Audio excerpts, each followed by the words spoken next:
was an anemic performance. It's been an anemic performance for him throughout this series. He can't be viewed as the best player in the world when you're playing like this. Stephen A., you a BWC. See, I'm going to tell you that, what it is when I get to come on your show and debate against you. But I'm going to teach you a little something. I mean, he plays a couple games that he doesn't go to your expectations and most people's expectation. This man played 1,153 games. So now you say he's not the best player. We just talking about what you're saying. That's why I call you a BWC.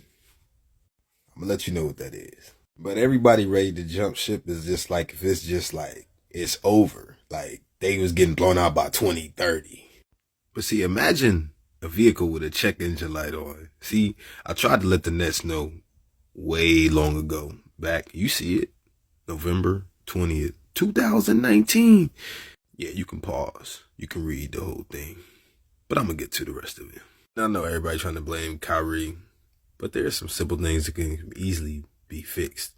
You know, imagine a vehicle that needs an oil change. Then once a vehicle has a certain number of miles, it needs a high mileage oil change. But like Jalen Rose said, they need this. Ship question though. Yeah. You've been on so many great teams.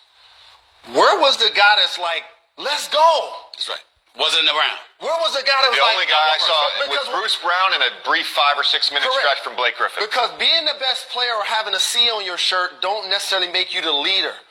But sometimes everybody need a hype man. Like Muhammad Ali had Bundini Brown. You need... Mark Jackson was talking... You need somebody that's going to pump up the crowd, pump up the team. They didn't have that. Bring a certain amount of intensity the next couple of days and also have the right spirit the next couple of days, I think is important for us. I don't know that our spirit was right tonight. It needed to be.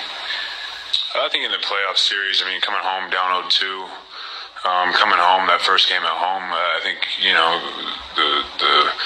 your spirit's got to be high. You can't, I don't know, it's tough to say exactly what I saw. I just felt like we didn't have the right spirit throughout the entire game. Teams go on runs, and it's a game of runs. But, we have the firepower and we have the talent to withstand runs and also make runs ourselves. And I think when other teams make runs, we need to do a better job of just weathering it and keep going, not let it affect us. Because I see a lot of times people want to blame the coach. As they say, get rid of Steve Nash. But it ain't always the coach's fault. Sometimes they just need that hype man, somebody that can come in and change the culture during the game, during that magnitude. Oh yeah, we're going to get to it. I know everybody want to jump ship and just get rid of Steve Nash, but it ain't always the coach's fault. Sometimes you just need that hype man. But let's talk about some times where coaches really couldn't recover. I'm not just going to pick on Doc Rivers. I like Doc Rivers. I think he's a great coach, but I'm just using for a couple of examples. But back in 2003, they were up to a 3-1 lead. And Tracy McGrady said this: it felt good to get to the second round, because he had never got to the second round at that point in his career. But sometimes players, coaches, whoever, they get complacent and they don't finish what's in front of them. Instead of being able to seize the moment, they end up losing the series. Oh yeah, remember Lob City? Yeah, that was the team, right? It was up 3-1 to the Rockets. They lost, 2015. Even the New Age Clippers, they lost to who?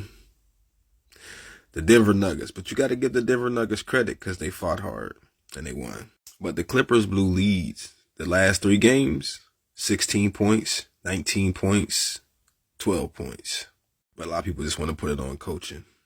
But remember, even the great Phil Jackson could not keep Shaq and Kobe together. Now imagine what that would have been like if Shaq and Kobe would have stayed together.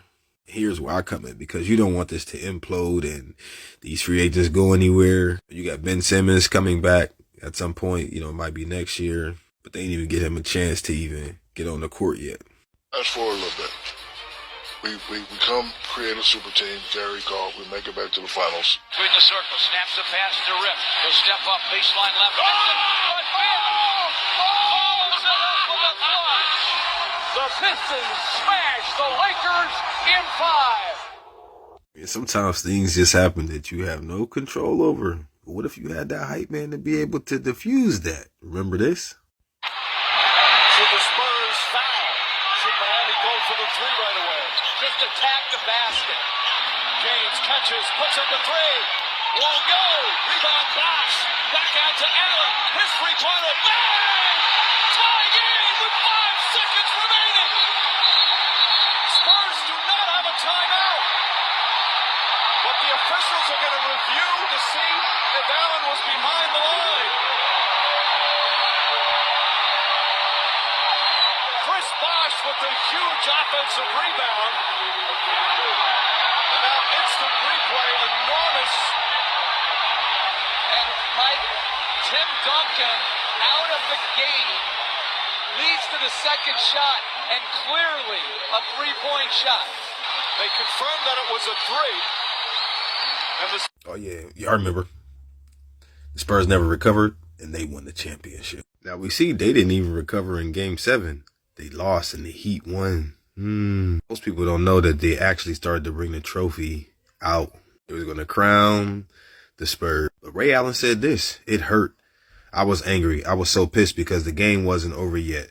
I just remember 2001 when we lost to Philadelphia. The ropes came out, and they celebrated the Eastern Conference Championships early. That was going through my mind, watching the yellow ropes come out and seeing the trophy. That's why you just don't give up. You fight until the end. I remember us never giving up, never letting our arena feel we gave up. And we see what happened the next year. They came and they beat them 4-1. It wasn't even close. Sometimes you need somebody that has some experience. I remember my first year of coaching because my son asked me to coach him because I had coached my other two sons. We ended up losing by 1 touchdown. Our quarterback didn't want to go under center and, just do a quarterback sneak. But I thought about that, for a year. I went over the plays and how I could do differently my defense. And I remember the night before, the coach that beat us last time took a picture with the trophy and said, I can't wait to have number 2 trophy. I was like, yeah, we gonna see. I actually adjusted my defense. I actually only ran 1 play.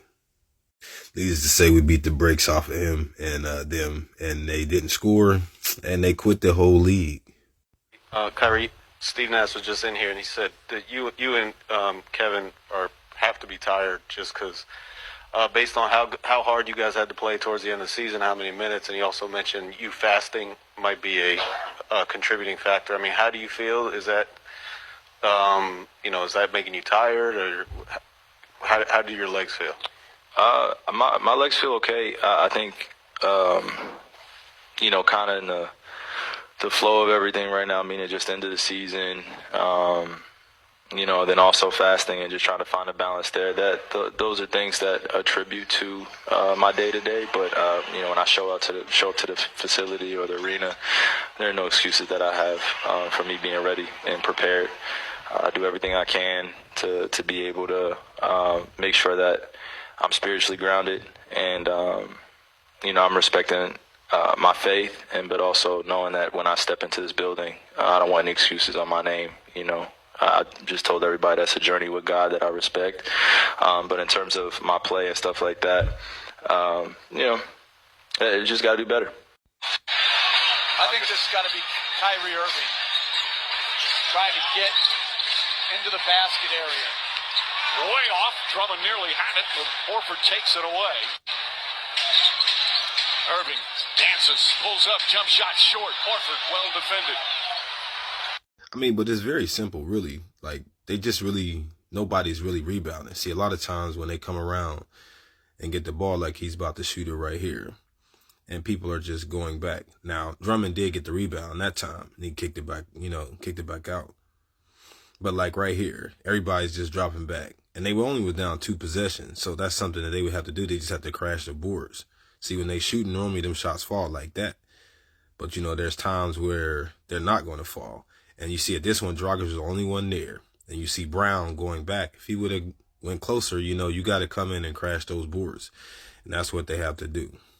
Here go another shot right here. Nobody down there. Everybody just backing up. So that's what they're going to need. But here's where I come in. Because you see, you don't want this thing to blow up and then all these players just leave when you really could have fixed that. So That's where that high performance life coach comes in. Y'all can call me at the last minute, so just hit me up.